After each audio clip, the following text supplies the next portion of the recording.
bunch of monsters getting into scrapes. Hello YouTube and people of the interwebs, welcome back to another Doctor Who video. Today we're going to be giving you an early preview, all the inside goss on next week's episode of Doctor Who, Dot and Bubble. There's very little we actually know about what's happening in this episode, other than there's sort of social commentary. But then again, that's par for the course with Doctor Who and sci-fi. Before we delve into whatever the hell these weird slug creatures are, let's take a look at the viewing figures, because this is a kind of contentious topic which everywhere seems to be discussing. It's even been on like Talk TV. Not that they are a station with much credit at all. Well, you can grow all sorts of things, can't you? Well, you can't grow concrete. You can. That was Cameron. He grows trees and then cuts them down and then makes things from them. Brilliant. Marvellous. I don't think I ever want to talk to any of those people. But what do these viewing figures actually mean? Well, episode 1, these are purely the overnights. These are the overnight viewing figures, not the 7-day catch-up figures. This is literally just who watched it live on BBC One that evening at like 6:30 PM. So it doesn't even include the iPlayer viewers from midnight the night before. This is literally just those that tuned into the TV and watched it on that evening. Episode 1 got 2.6 million, Episode 2 got 2.4 million, and Episode 3 got 2.04 million. Now, comparatively to the Star Beast, I think the Star Beast got around 5 million, 6 million, which, yeah, there is quite a big drop-off. But what all these videos and articles aren't taking into account, as I mentioned a minute ago, is a lot of people are watching these episodes at midnight on iPlayer. This series isn't designed to just come out at 6:30 like Doctor Who used to do. It's completely new territory. Most people I know of my age group, at least, who watch Doctor Who, won't watch it necessarily the night it airs or when it airs on BBC One, but throughout the week I'll receive different Snapchats from various people going, "Oh, just watched the episode, absolutely loved it," or "Oh, just watched the episode, what the hell was that?" But my point is, viewing figures and viewing habits are completely changing. Now, it is worth noting here, this is from an article from the Radio Times, that the viewing figures have gone up when you consolidate the iPlayer stuff and the actual live TV broadcast stuff. If you're getting bored of viewing figure talk, skip ahead in the video to Dot and Bubble preview. But 4.01 million tuned in for Space Babies and 3.91 million for The Devil's Cord. So that's the 7-day figures, which is a definite improvement, but it's still slightly concerning maybe. I think as the series goes on, and if we get more banging episodes like Boom and what I presume 73 Yards will be, I think that will increase audience interest and people will keep watching. Although I didn't dislike Space Babies as a story at all, I actually quite enjoy the episode and I love Shooty and Millie's chemistry, part of me does somewhat wonder, was having Space Babies as episode 1 a little bit of a misstep? Obviously you had The Devil's Cord there as well, but I don't know, I don't think it's the strongest opener to a season of Doctor Who. Let me know your theories and thoughts on that in the comments down below though. What's also important to note is that this shift to midnight is to aid Disney+.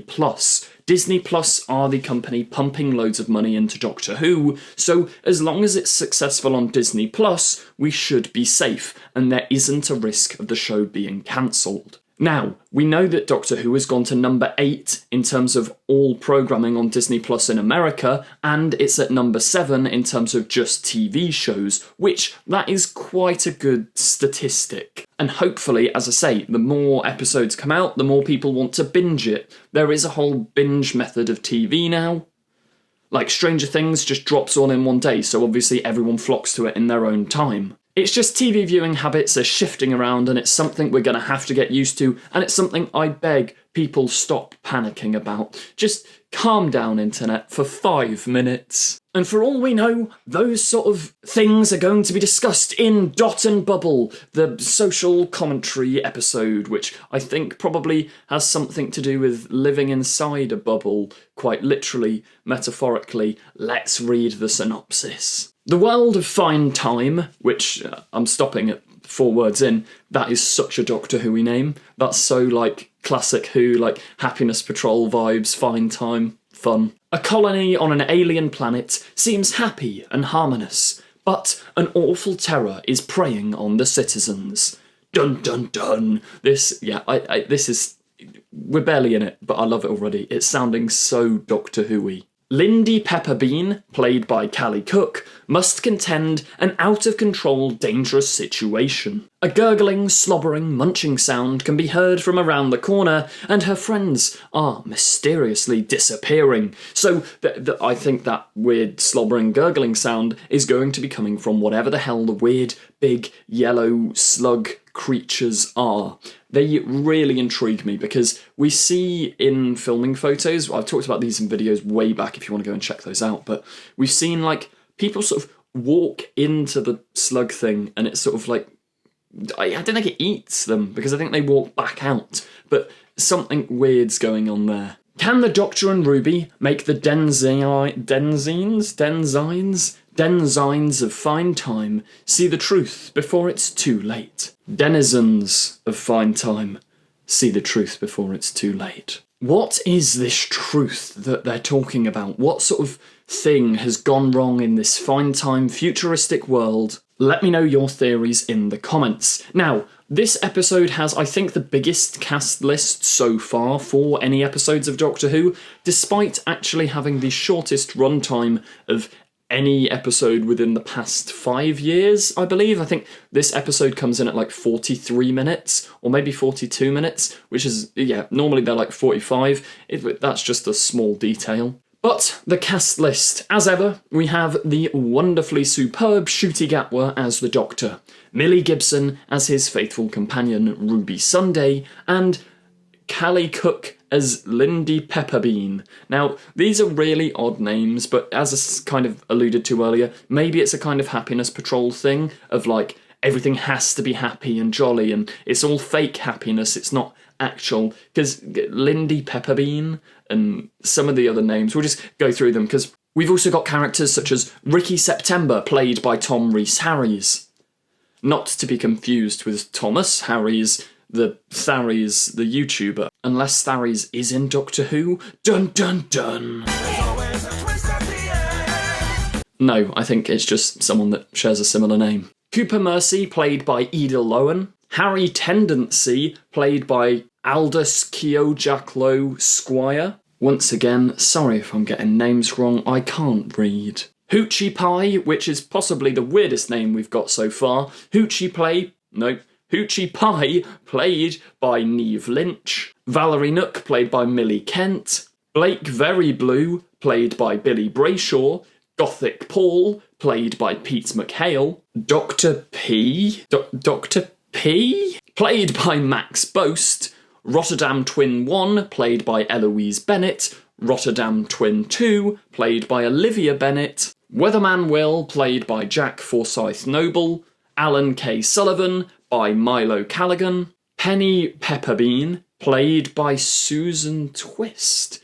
Okay, so if Lindy Pepperbean is our main character, the blonde woman we've seen crop up in the trailers, does that mean her mother or some relation to her is this mystical Susan Twist character who keeps cropping up in every episode so far? They were in Wild Blue Yonder as Miss Merridew, Church on Ruby Road as woman going, "Can you play Gaudete?" She was in Space Babies as one of the Space Babies crew, Devil's Cord as a tea lady, Boom as the ambulance, 73 Yards as a hiker, and then here she appears to be Lindy Pepperbean's mother. Susie Pentecost, played by Ellie Grace Cashin. Brewster Cavendish, played by Jamie Barnard. A very intriguing list of character names, which I don't have too much to say on. I mean, it appears we're probably not getting a sort of villain of the week. What we are getting is a monster of the week, which is different to a villain who goes around giving evil speeches of doom. I think there's just a load of weird slugs everywhere. Here's a couple of images from the episode, which they're just taken from promo material, so there's not too much to break down or discuss there. The episode, as the rest of the series, is dropping on midnight on the 1st of June. Well, no, the rest of the series isn't dropping on midnight on the 1st of June. Every episode is dropping at midnight on the iPlayer first, and exclusively on Disney Plus everywhere else. Then it'll be airing at 6:50 PM the next day on BBC One. But yeah, there you go. That's your preview for Doctor Who Dot and Bubble. If you did enjoy, please do remember to like, comment, subscribe. You know the drill. It really helps me out a lot. Simply by turning on the notification bell, you can help me make more money and keep this as my part-time job, because it's great fun, isn't it? Thank you very much for watching, and goodbye.